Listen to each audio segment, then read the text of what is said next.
What's up, guys? HockeyTikTockey is back with an all-new video.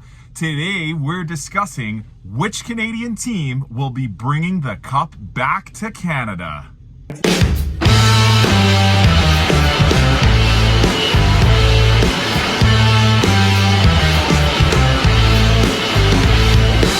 In this video, we're going to be discussing which Canadian team is the best, or which one has the best chance of bringing the cup home to Canada. So the last time any single Canadian team won the Stanley Cup, it was way back in 1993. The Montreal Canadiens won the Stanley Cup, and that was the last time Lord Stanley's mug has been won by a team residing in Canada. So this year, I think it's been one of the strongest years for Canada's teams. We have the Winnipeg Jets are leading the league right now in points.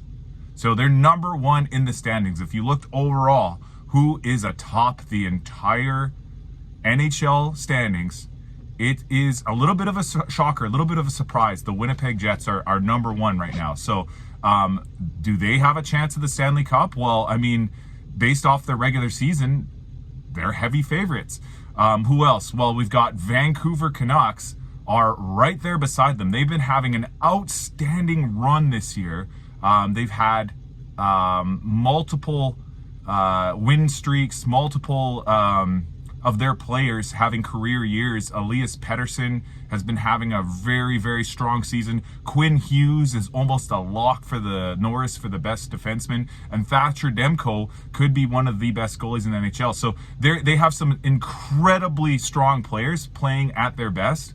And they're right atop the standings as well, right there with Winnipeg. From the East, Toronto has been a perennial contender for many years now. In fact, I think it's been 4, 5, 6, 7 seasons since Toronto has been a consistent playoff team.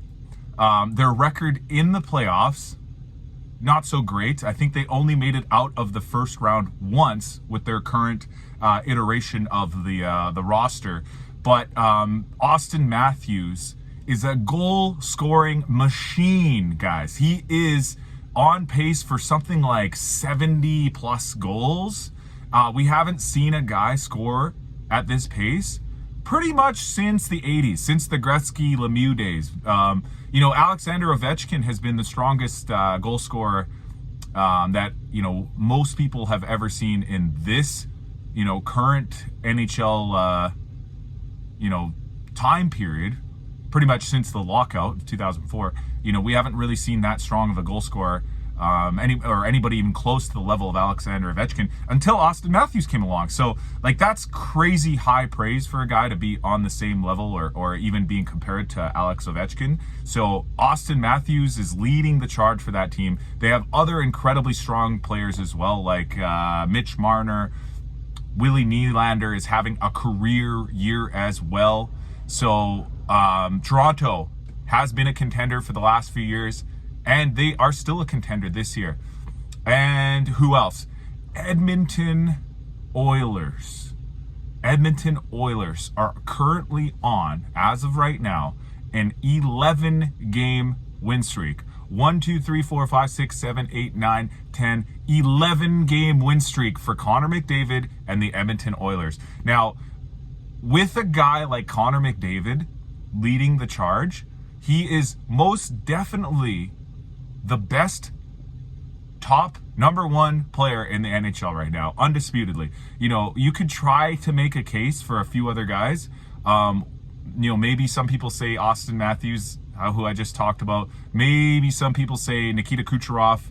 Maybe some people might even say Connor McDavid's teammate, Leon Draisaitl. So the fact that they have two of the top 4 or 5 players in the entire league right now means that no matter what, Edmonton is always a danger. They're always a threat.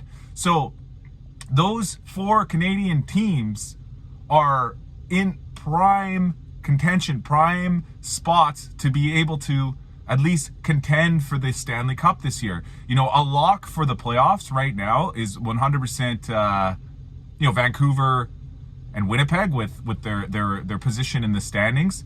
Winnipeg has had outstanding goaltending this year. Connor Hellebuck, has been lights out, guys. Like a brick wall in net for Winnipeg. I read a crazy stat the other day that said Winnipeg had not allowed more than 3 goals in a game for something like 20 or 30 games in a row. So when you're holding your opponents to less than 3 goals a game, or 3 goals or less per game for that long of a stretch, you're bound to win some things. So Winnipeg's a very, very interesting one, guys. The fact that Winnipeg has had some, up and downs over the last few seasons. It was just last year that Winnipeg came off very strong. Came out the gates really, really strong when they started the year. And then the next thing you know, by the end of the season, heading into the playoffs, they really scuffled a bit. They kind of fell down the standings, and they just barely skipped their way into the playoffs in the last couple of games of the season. They almost lost their playoff positioning. And then what happened was they ended up losing a quick series, firing their coach. The coach had some pretty mean and bad things to say about some of their top players. Some of their top players moved on to other teams in the offseason.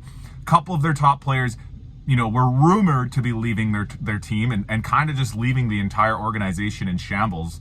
And then at the end, at the last minute, they ended up re-signing contracts. Connor Hellebuck and Mark Scheifele ended up signing and staying with Winnipeg, which was a bit of a surprise considering all the sort of negativity that surrounded their last season. But this year, they've come out like a house on fire, guys. They're playing better than they ever have before, the Winnipeg Jets have. So it's been crazy for them this year. It's been insane since the last couple of years, all the stuff that's happened for Winnipeg. And if they ever had a shot at the Stanley Cup, it might be this year.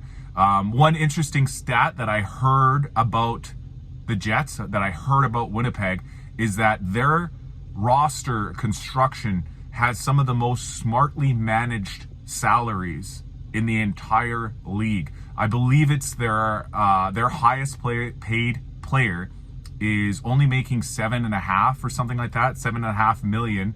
Kyle Connor, who is a phenomenal goal scorer, a really great goal scoring guy. And he's their highest paid player. He's barely making, anything close to some of the top players on some of these other teams. So the way that they've structured that roster, having their highest paid guy not making over 10 million, that allows them to pay other players down the lineup to be more impactful players because they can actually afford it because they have more money going around for the salary cap.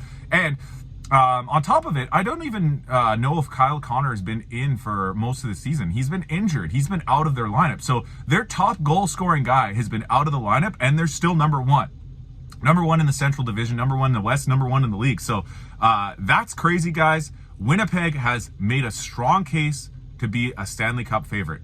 The other teams, let's go back to them. Toronto has Austin Matthews leading the league in goals. He scores in bunches, guys. He's got more hat tricks this year than I don't know. I have to look it up. I haven't seen a guy get this many dang hat tricks in a season. I want to check the record. It's probably going to be Wayne Gretzky. I'll check it, but we'll see what he's on pace for.